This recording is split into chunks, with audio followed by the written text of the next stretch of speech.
Bonjour, nous allons maintenant parler des techniques opératoires pour la craniotomie chez les tout-petits.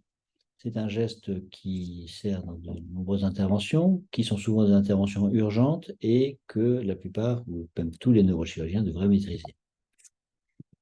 Alors, les particularités de l'enfant en neurochirurgie, c'est qu'il a une grosse tête, un petit corps, souvent une grosse tumeur à l'intérieur et que le saignement est un problème majeur. Là, je vous ai illustré la masse sanguine d'un nouveau-né, 250 millilitres, d'un enfant de 3 mois, 500 millilitres, d'un enfant de 9 mois, 750 millilitres.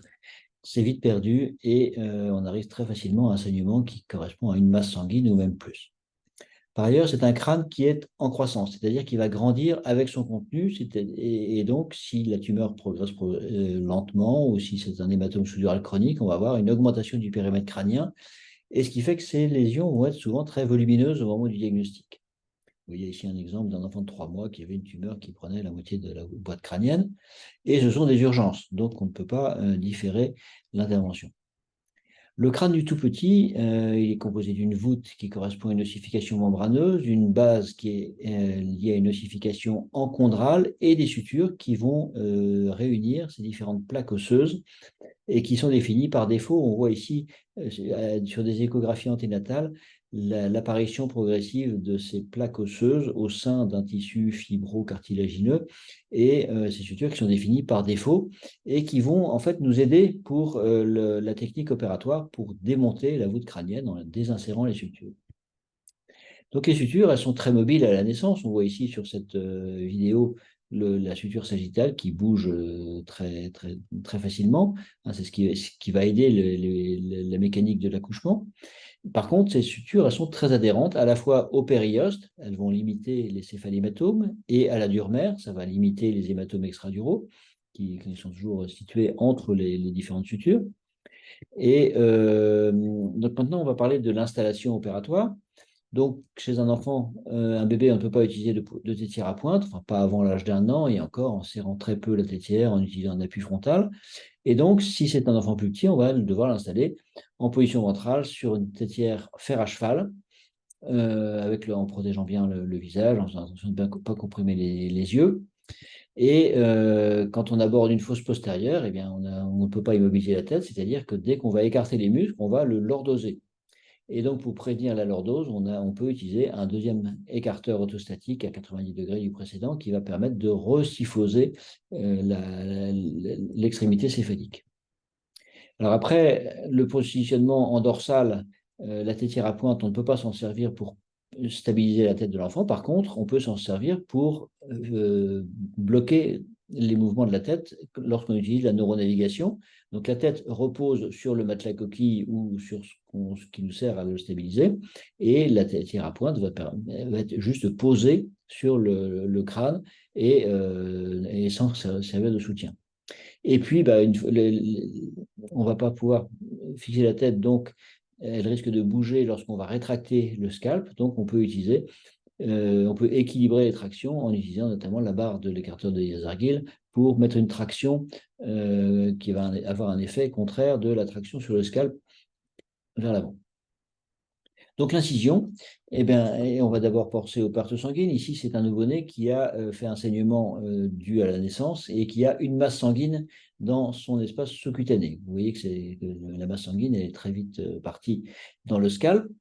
Donc pour limiter le saignement, on va utiliser une infiltration avec de la xylocaïne adrénalinée pour limiter le saignement. On décolle en sous-galéal, c'est moins hémorragique qu'en sous-périosté. On essaie de respecter le périoste qui va nous servir à reconstruire l'os. Et puis, on va faire l'hémostase du scalp, alors soit avec des agrafes à peau type Visista, ici à gauche, chez les nouveau-nés, ou bien avec des clips de Raney chez les enfants plus grands, en ne les mettant pas jointifs. Il ne faut pas non plus ischémier le scalp, et c'est insuffisant pour obtenir une bonne hémostase. Le tracé de l'incision, je pense qu'il faut éviter les incisions arciformes qui peuvent être très mal tolérées, comme on le voit ici chez les enfants, et qui ne cicatrisent pas forcément bien et qui abîment le muscle temporal. Je pense que c'est préférable d'utiliser l'incision linéaire chaque fois que c'est possible. Elle doit être invisible, on la fait entre les cheveux, donc dans le cuir chevelu, à distance du scalp glabre, et en gardant les cheveux parce que c'est important pour l'enfant et ses parents. Alors après, on essaie de faire des incisions discrètes, mais pourtant, il y a des enfants qui préfèrent les mettre en valeur. Le décollement sous-cutané, donc en sous-galéal, c'est moins hémorragique. Malgré tout, on est obligé de passer en sous-périosté pour exposer la voûte et les cadres orbitaires. Donc ici, c'est dans la chirurgie d'une trigonocéphalie. Donc on sait que ça va provoquer un saignement des veines transosseuses, notamment au niveau des lignes d'insertion musculaire du muscle temporal. Et il y a deux lignes d'insertion.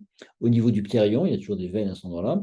En particulier au niveau métopique, il y a toujours des veines transosseuses qui peuvent être volumineuses au niveau de métopique, puisqu'elles mettent en communication le sinus sagittal avec les veines du scalp. Au niveau du coin orbitaire interne, on a une veine ethmoïdale antérieure. Et enfin, au niveau de la grande élus phénoïde, quand on fait une crânictomie à cet endroit-là, on a un os qui saigne facilement et le total peut être important. Donc ici, opératoirement, on voit très souvent un aspect rayonné des veines transosseuses qu'on voit autour de la suture métopique. C'est assez caractéristique, un peu de soleil à ce moment-là. Donc, on sait où ça va saigner et on sait, on peut se préparer à ce saignement. On utilise de la cire, évidemment. Et ici, c'est un cas de scaphocéphalie. On voit un saignement possible au niveau des veines émissaires pariétales qu'on a repéré sur le scanner. Donc, c'est une des raisons de faire un scanner préopératoire. Maintenant, la craniotomie proprement dite, chez un bébé, on va pouvoir se contenter de démonter les sutures. Ici, on voit quand il y a une HTIC, on a des sutures qui sont largement étalées.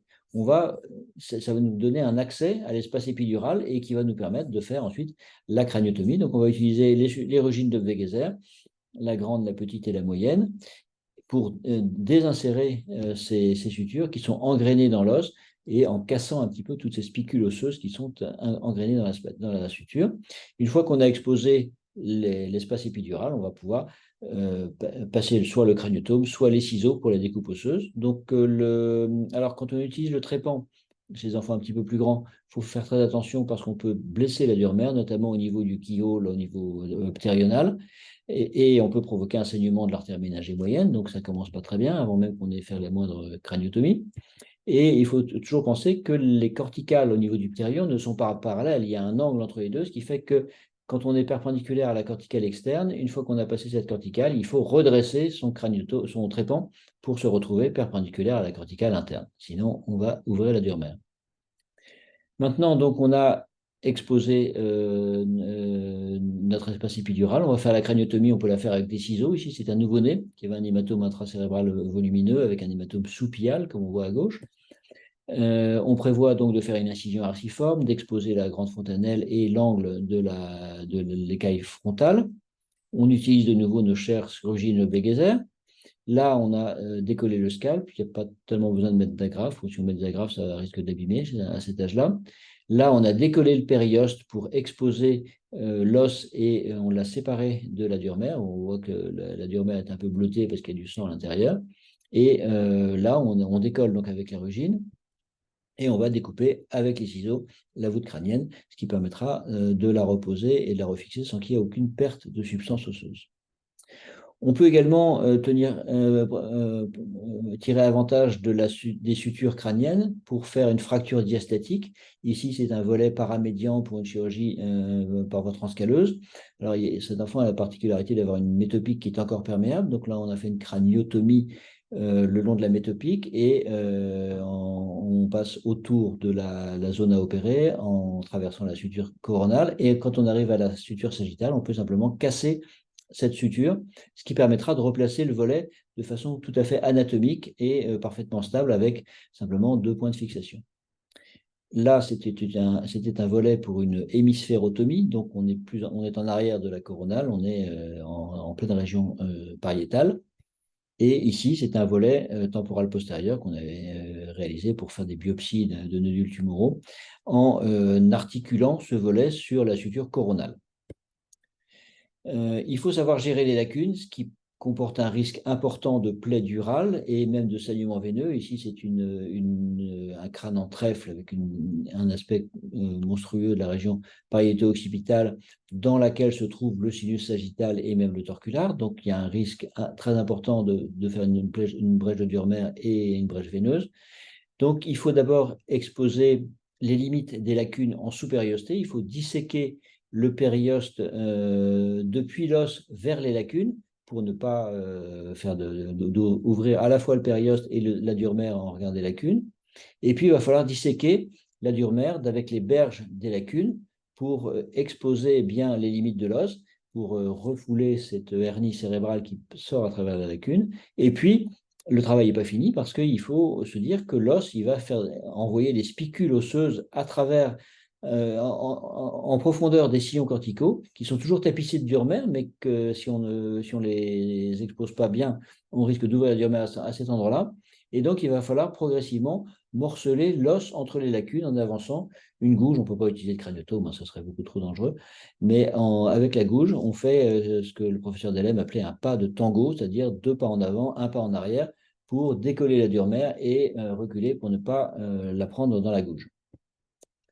Il faut savoir également gérer les sinus veineux. Donc, là, j'avais mentionné la suture sagittale qui est perméable chez à peu près 5% de la population. Et quand elle est perméable, eh bien, il y a une adhérence importante de la métopique avec le sinus sagittal. Il y a également une adhérence à prévoir avec la veine émissaire du torcular. Le sinus transverse se décolle assez bien, mais il y a toujours une veine qui est à peu près constante à cet endroit-là. Donc, on peut coaguler facilement à condition d'avoir anticipé de la rencontrer. Et il suffit de la pincer avec la bipolaire, un petit coup de feu et c'est fini. Et puis le sinus transverse et le sinus sigmoïde, alors là, il y a un piège qui peut être redoutable dans les craniosténoses lambdoïdes, c'est que la suture, du côté de la suture qui est fermée, le sinus transverse est souvent hypoplasique ou agénésique, ce qui fait que de l'autre côté, là où la suture est perméable, on a un sinus qui est hypertrophique en compensation. Et donc, c'est bien sûr de ce côté que la suture adhère à la dure mère et qu'on peut blesser la dure mère et donc faire saigner le sinus. Maintenant, on va parler des applications pratiques. La fracture en balle de ping-pong, comment est-ce qu'on la réduit? Alors, c'est une fracture qui arrive essentiellement chez les nouveau-nés. Donc, le but, c'est de décomprimer et de corriger la morphologie. On pratique la manœuvre du démonte-pneu et idéalement pendant la première semaine pour éviter que l'os s'enraidisse, d'une part, et d'autre part, pour que le problème soit réglé en même temps que la chute du cordon. Donc, on va retrouver une fois de plus nos chères Rugine de Wegeser. On va décoller la dure mère, la suture à l'endroit au bord de la fracture. Si la fracture est loin de la suture, ce qui est rare, on peut faire un coup de gouge prudent pour enlever de l'os sans ouvrir la dure mère. Et on va glisser notre spatule dans l'espace épidural jusqu'au centre de l'embarrure et on la relève en faisant un mouvement de translation, hein, pas de rotation. Il ne faut pas appuyer sur la berge de l'embarrure. On va faire un mouvement de translation qui va soulever, ça fait ploc et c'est fini. Ici, une vidéo opératoire où on est en train de rentrer notre spatule et voilà, ça c'est réduit. À la grande satisfaction de l'opérateur. Ici, c'est un exemple d'un hématome extradural chez un bébé de 4 mois, hématome extradural massif. Hein, donc, il y a pas loin d'une masse sanguine là-dedans au total. À l'admission, il y a 5 grammes d'hémoglobine, donc il est très, très hémodilué. Il coagule à peine. Il est perfusé uniquement par une voie transosseuse parce que ça a été impossible de lui mettre un cathéter central. Bref, on est dans une situation très délicate et il faut l'opérer. Donc, il faut que ça aille vite. Là, ça a pris 5 minutes entre l'incision et l'évacuation de l'hématome. Une craniotomie au ciseau, donc qui a repris le trajet de la fracture et découpé la voûte en périphérie. On évacue l'hématome, on a décomprimé le cerveau et après, on fait l'hémostase et notamment de la dure mère qui est située au-delà de la fracture, ce qui nécessite de faire des suspensions à la périphérie de la fracture. On fait un peu comme des suspensions centrales, mais en périphérie, donc à la limite du décollement par l'hématome. On fait également des suspensions centrales. Bref, on fait des techniques qui sont tout à fait simples, mais qu'il faut savoir maîtriser parce que ce genre d'hématome, ça peut arriver n'importe quand et n'importe où. La craniotomie pour l'hématome sous-dural aigu, bon, j'en ai déjà parlé dans le cours sur les lésions chez le bébé secoué, mais ça peut arriver chez les enfants plus grands et pas toujours dans les traumatismes accidentels, non accidentels. Donc là, on a fait une grande craniotomie, une grande incision cutanée, une grande craniotomie. C'est un geste lourd il faut avoir des anesthésistes qui assurent bien parce que c'est vraiment de l'anesthésie-réanimation. Maintenant, le volet décompressif chez le petit enfant. Bon, c'est rare qu'on fasse des volets décompressifs chez les enfants de moins de 3 ans, mais ça peut arriver. Ça peut être un volet unilatéral, quand on a une compression unilatérale, notamment. Alors, il faut se dire que quand on ouvre la dure-mère et qu'on fait une plastie de dure-mère comme ici, ça peut poser un problème lors de la repose du volet parce que la dure-mère et le muscle temporal vont créer des anastomoses extra-intracrâniennes. Donc, on peut reposer le volet en extramusculaire. On peut parfois faire un volet bifrontal. Ça, c'est plutôt chez les enfants plus grands qu'on est amené à faire des volets bifrontaux qui sont refixés en charnière. Comme ça, il n'y a pas besoin de conserver le volet. En tout cas, dans les volets unilatéraux, il faut, je pense, éviter de mettre les volets à la banque parce que le volet sera mort quand on le reposera et il y a un risque important de nécrose et de résorption du volet chez le nourrisson, chez les petits-enfants. Et donc, si on le met sous la peau de l'abdomen, on va pouvoir le remettre en place beaucoup plus rapidement et on a moins de risques qu'il se nécrose. Et puis des tumeurs, ça peut arriver chez des bébés, même des nouveau-nés. Là, c'est un enfant qui avait eu du mal à naître et un retard de travail, césarienne, bradycardie chez l'enfant, fontanelle tendue, suture disjointe. On fait un scanner qui montre une très volumineuse tumeur. L'IRM fait penser à un gangliogliome desmoplésique. Il y a une première biopsie à 8 jours, à 4 jours, qui confirme que c'est un gangliogliome. L'enfant est stable, donc on a attendu un petit peu. Finalement, on a fait une chirurgie dans un but d'exérèse à 1 mois, en disant qu'on fera peut-être une chirurgie par étape. Puis finalement, l'exérèse de la tumeur s'est révélée facile et c'était une exérèse macroscopiquement complète.